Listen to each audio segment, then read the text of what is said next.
Now we don't have goblet cells with cuboidal, okay? Goblet cells are only with columnar, pseudostratified or simple. But we still have cilia and microvilli, focusing on the cilia, okay? We have smooth muscle all the way around.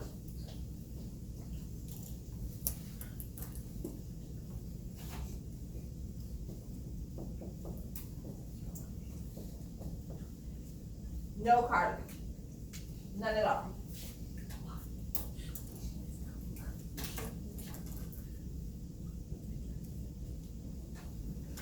So this means that for the first time, we have an airway that can more easily change diameter. It can constrict and it can dilate, all right? So do you remember which vessel, blood vessel, was the most important in blood pressure control? Not a bronchial, blood vessel. Rhymes with bronchial though. No, blood vessel. Arterial. Why the arterial? Remember why the arterial was the most effective vessel for changing blood pressure? Highest surface area. Well, capillaries had the greatest surface area, but you're partially correct. It was the only vessel, it had the highest amount of surface area that still had smooth muscle. Okay, and enough smooth muscle to change constriction and dilation. Veins don't have much effect because they don't have enough smooth muscle. So arterioles, we still have lots of them. Capillaries is the most surface area, but they don't have any smooth muscle. So they can't constrict or dilate, so they can't change resistance. But arterioles, we still have a lot of, and we can constrict them and dilate them and change peripheral resistance to blood flow. All right, bronchioles, for the first time, we don't have cartilage.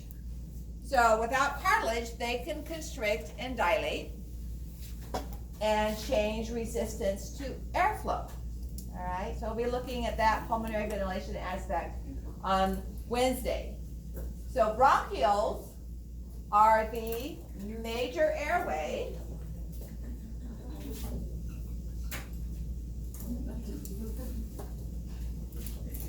whose diameter affects airflow.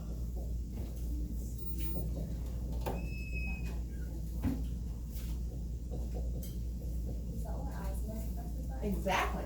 That's my next comment. Thank you for the segue. So inhalers, drugs that cause smooth muscle to relax, like salbutamol, are mimicking sympathetic innervation of the bronchioles. All right. So what was the receptor type for heart? Norepinephrine bound to beta 1 or beta 2 in the heart? Beta 1. In the lungs, is beta 2 for norepinephrine. Okay. This is going to cause dilation by relaxing the smooth muscles.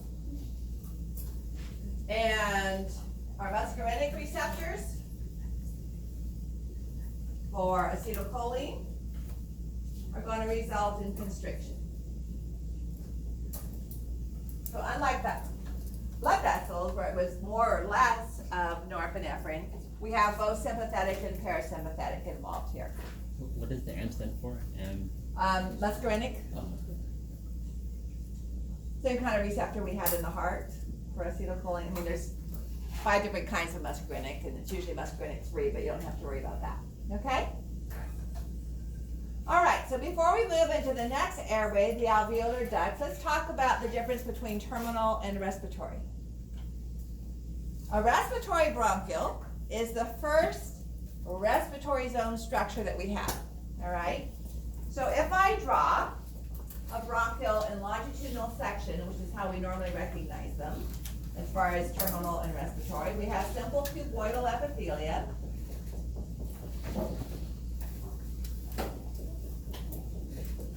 With cilia and smooth muscle. The smooth muscle is going to be going this way, so we're going to see various cross sections of smooth muscle. And this is what a longitudinal section of a bronchiole would look like, okay? So that's all you saw, that's all you could call it, just a bronchiole. Then, we see a little piece of simple squamous epithelial bleb sticking out here. And this is an alveolus. Simple squamous epithelium. Guess what happens across simple squamous epithelia? Which is very thin. Gas exchange. So for the first time, we have gas exchange, all right? And yet, we don't stop there. We continue with our cuboidal epithelium. And maybe a little bit, few micrometers down here, we have another alveolus. All right, so we just see little blebs of these sticking out. As soon as the first alveolus shows up, this is now called a respiratory bronchiole.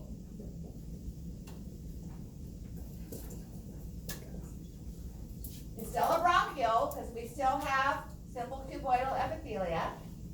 We still have smooth muscle. But we have these occasional alveoli where we have gas exchange. Okay? So that's the respiratory bronchiole. Proximal to that, and I don't know for how far proximal, but at least proximal, it's known as a terminal bronchiole. Without seeing the alveoli, I have no idea that that's a terminal bronchiole, all right? So to identify a terminal bronchiole, you have to have a respiratory bronchiole, okay? So if we look at this illustration here, this histology slide, here's our bronchiole. There's no cartilage there. Here's a bronchiole. Here's our first alveolus that we can see in this slide. Okay, and then we pick up cuboidal epithelium. So at that point, we start the respiratory bronchiole. This would be a terminal bronchiole, and this would be just a regular bronchiole. Okay? Here's kind of an oblique section. So here we start to see some blebs going off. So here's a good picture to kind of give you bronchiole, few scattered alveoli, respiratory bronchiole. Okay, we still have the smooth muscle. We still, more importantly, still have the cuboidal, simple cuboidal epithelia. Okay, so let's see if I have another image here to. No. So the next structure we're going to look at, we lose the simple cuboidal epithelia. We have little knobs of smooth muscle.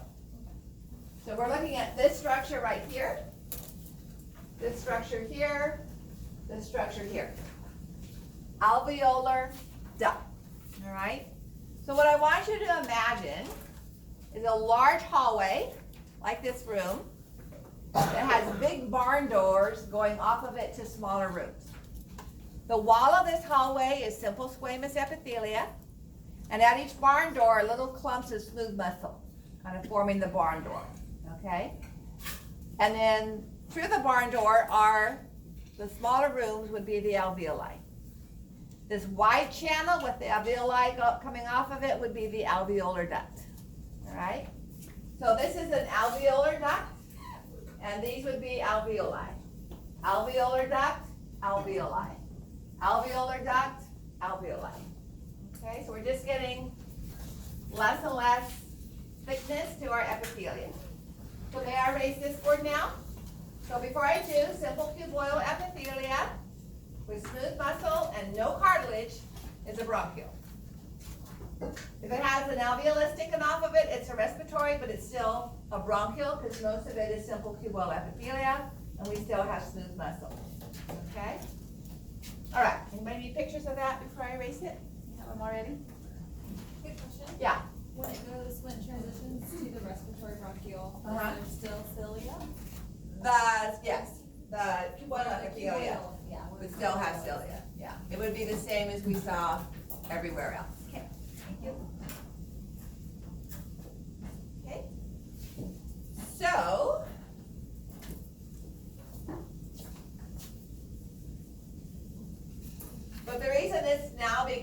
respiratory zone is for the first time we have an epithelium thin enough to allow gas exchange. That's in the alveolus part, okay?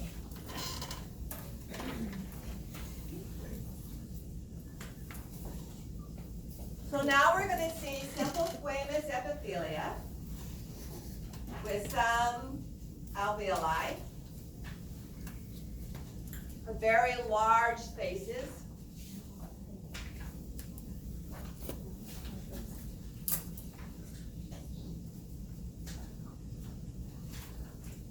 Occasional clumps of smooth muscle.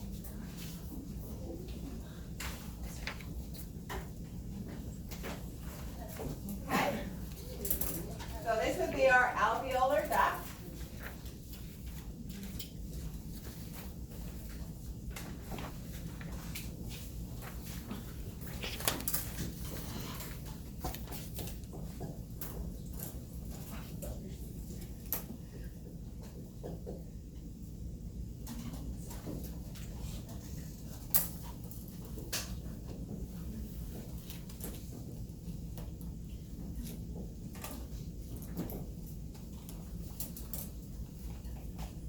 Finally, we're ready now for our last structure, and that's the alveolus. Okay? Alveoli, if you're in one alveolus, you can enter another one, but only through a small, tiny door called an alveolar pore. There's the alveolar duct. So wide channel with alveoli off of each end, right? Now, to move from one alveolus to the next, so let's say this is open to another alveolus. To get to it, I have to travel through a pore. To get from that one to this one, I have to travel through another pore. Okay?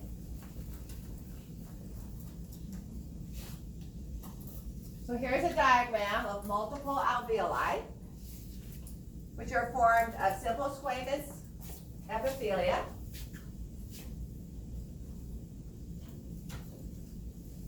No smooth muscle.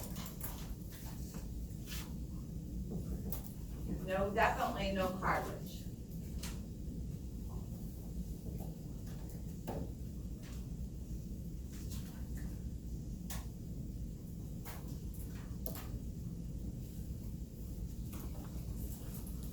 Now between them would be some loose irregular connective tissue, all right? So they're not like touching each other.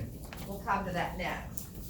So there's loose irregular connective tissue and blood vessels between them, all right? We'll talk about that next, but no smooth muscle, they can't change their shape.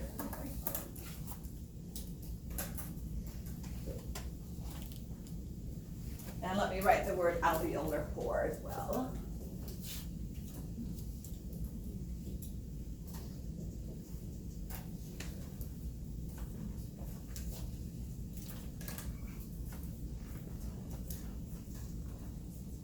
So you can see that there are several different cells associated with the wall of the alveolus.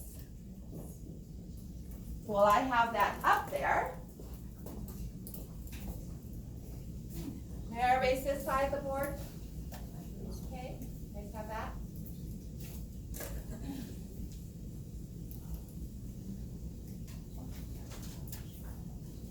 We're going to come back and talk about the alveolus on Wednesday when we look at gas exchange. All right, we'll talk about the respiratory membrane at that time. So, the most numerous cell doesn't actually take up the most surface area. So the cell that provides the most surface area is a simple squamous epithelium, known as type 1 alveolar cell. Okay, we have type 1 and type 2.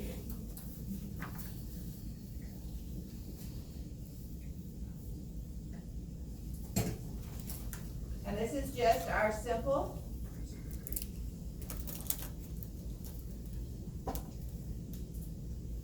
squamous epithelium. All right, that's where we do our gas exchange. The most numerous cell, although it doesn't look like it on the diagram up there, is inserted in between the simple squamous epithelia and it has a lot of lipid droplets in it. I'll draw another one over here. And guess what this one's called? Type 2. You are so intelligent tonight. Or good at guessing. Not that you're not intelligent every night. I didn't mean to imply that. Alright, so this would be the type 2.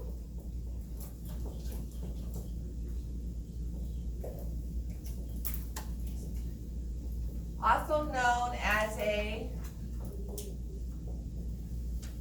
septal cell.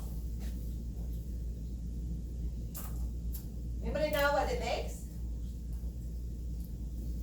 Makes a lipid. That's why it has lipid droplets in it. It releases surfactants.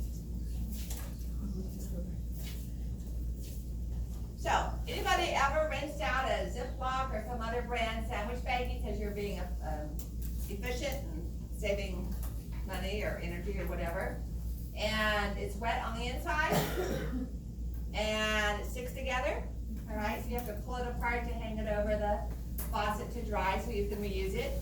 Or your counter is wet, and you put a plate down on it upside down. You go to pick it up, and it doesn't come up very easy. You have to get your fingernails underneath it or slide it over to the edge, okay? Or, another way of illustrating this is a glass of water. You put your finger on top of it. So here's your finger. Give you a fingernail. And if you slowly lift up your finger, guess what you can do? I'm exaggerating. You can pick up the surface of the water. That's due to surface tension.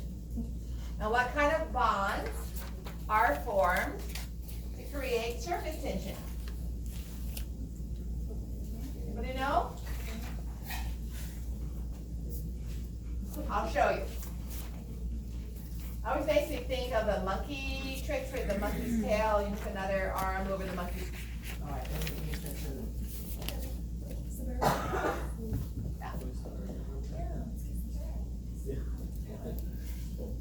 All right, so hydrogen donates, not donates, but shares its electron most of the time with oxygen. So hydrogen ends up with a positive charge, and oxygen ends up with 2 negative charges over and above what it normally has. So then the oxygen molecule of the oxygen atom of a different water molecule is attracted to the positive hydrogen charge, and that creates what we call a hydrogen bond. That kind of interaction between oxygen and nitrogen and hydrogen is what connects our DNA double helixes. So we can quickly unzip them and put them back together. So the hydrogen bonds between the water on the finger and the water on the top of the glass here create hydrogen bonds. So when you lift your finger up slowly, they're connected until the mass of the water breaks those bonds and releases them. So remember, the alveoli are filled with serous fluid, which is water, right? You don't breathe in air until you're born. So we have the inside of the alveolus filled with water, serous fluid, and prior to birth, that starts to be reabsorbed back into the body. If you were born vaginally, squeezing through the vagina, the cervix and the vagina help to move even more water out of the lungs, all right? But there's still a coating of water there. So the baby's first breath, it has to break all those hydrogen bonds for all the alveoli. And in the adult, the surface area of the alveoli is half a tennis court. You can imagine how many millions and millions and millions of hydrogen bonds, even 50% of that or 10% of that would be. So it takes effort for that infant to break all those bonds with that first cry. That's why that first cry is so important, is breaking all those bonds. So it breathes air in, it breathes air out, and the wet surfaces of the alveoli collapse and stick together again, and then the next breath it takes, it would have to break all those bonds. So that's a lot of work, and most of their energy goes to just breathing, unless prior to being born, if they are termed, their type 2 alveolar cells make this oily solution called surfactant that coats the inside of the alveolus with this oily solution. So once that first surface tension is broken, when it comes back, the oil doesn't stick. So respiratory distress syndrome is a disease of the newborn if it's not making enough surfactant. So if it's a preemie and it's born 6 weeks early, it's not going to be making that surfactant. So one of the treatments is if they know a baby's going to be born early, they can give it some precursor stimulant to try to get the surfactant to be made early. And after birth, they can spray a fine aerosol into the lungs to help provide that surfactant function, okay? So surfactant functions to prevent, or at least to decrease the formation of hydrogen bonds. However, there's another location associated with the lungs where we use that as a positive. So surface tension in the alveoli is a negative. It makes it difficult to expand the lungs. Where do you think, associated with the lungs, surface tension would be a positive and help to expand the lungs instead of prevent it? Where's another wet surface that we have? Exactly, the pleural cavity. So hydrogen bonds formed by the serous fluid on the parietal pleura and the visceral pleura. When you move your chest wall out, those hydrogen bonds help to pull out the visceral pleura as well and help to expand the lungs, okay? So outside the lungs, surface tension is helpful. Inside the alveoli, not so much. All right, so our third cell actually moves around.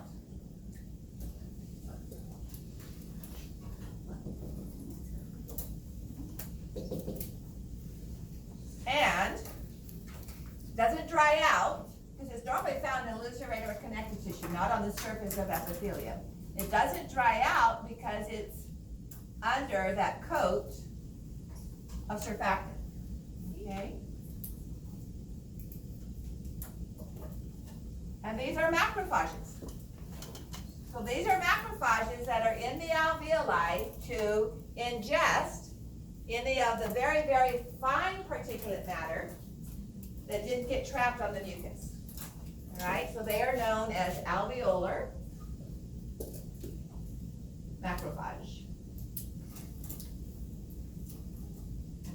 They can move out of the alveoli and into pulmonary capillaries. And if they're leaving the lung, they're going to end back up in the heart. Are Okay. both type 1 and type 2 on that drawing over there? Yes. So type 2 is the green one. Oh. That's the septal cell. Type 1, the blue one, is the simple squamous. Another word for the alveolar macrophage, another name is a dust cell. Because it eats your dust.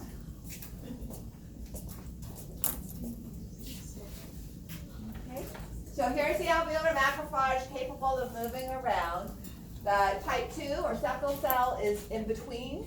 So this is actually the most numerous cell. Oh, it's not spread out thin, so it doesn't provide the most surface area, all right? The type 1 is the one that does that.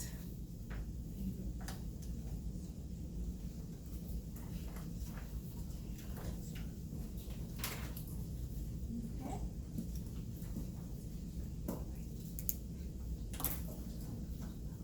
So this is phospholipids, fatty acid tails, illustrating the surfactant, covering the macrophage, all right, being made by the alveolar type 2 cell. So here's an image of the alveolar type 2 with the lipid components and the macrophage. See where. So here's the macrophage, all right, and the alveolar type 2 has these lipid droplets in it. Okay, So, we'll stop there, okay? I could push through and diagram the lungs, but we'll do that on Wednesday.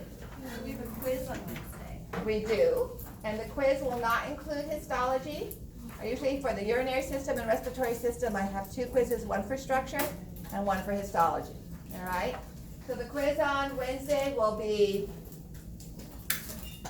looking at the structure, so the bows of the nasal cavity, internal nares, external nares, not